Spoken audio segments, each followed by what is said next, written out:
sa ating lahat. At unang-una po ay binabati po natin ang happy 15th anniversary ang Serenity Foundation sa pamumuno po ng ating birthday celebrant, si Maria Ate Sugar Linares. At binabati rin po natin ang pagdalo ng ating Vice Mayor Boyet Linares, si Ma'am LD, ang ating mga BYLM at lahat po ng bumubuo sa Serenity Foundation at ang ating mga volunteers. Alam po ninyo, napakapalad po natin na bukod sa mga tulong na natatanggap natin mula sa ating pamahalaang bayan at sa ating mga kanya-kanyang pamahalaang barangay sa ating tahanan, ay meron pong homegrown na foundation na katulad ng Serenity Foundation na nakapaghahatid ng tulong sa atin alinman panahon. Mas mahalagang nakikita natin sila sa kanilang mga relief operations tuwing merong bagyo, may sakuna, katulad ng pandemya.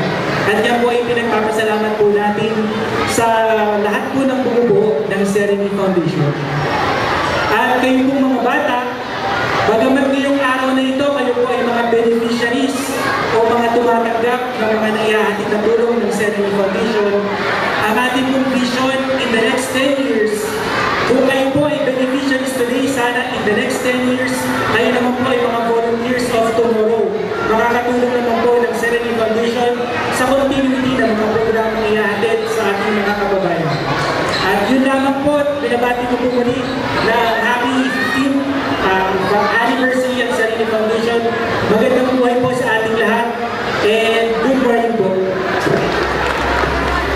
Either Mulch Kagawad at Chaba Reyes, maraming salamat po sa walang hanggang paglingap at pagtulong sa Serenity Foundation.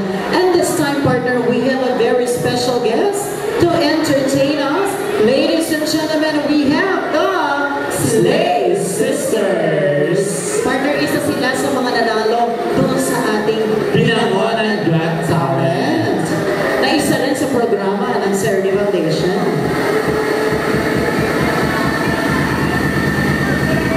Once again po yung mga bata, antayin niyo po na ang inyong mga staff and coordinator ang kumuha sa inyo para po pumila sa ating food cart.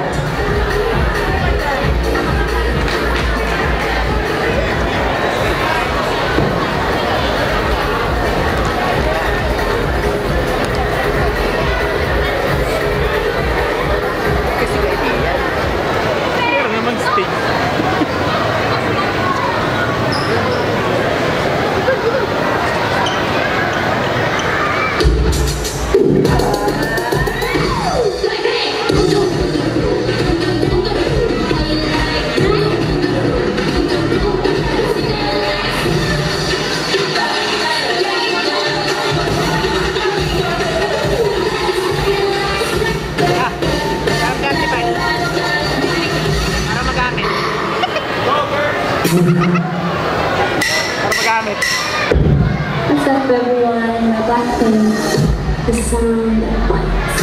Blackpink in your area, how you like me?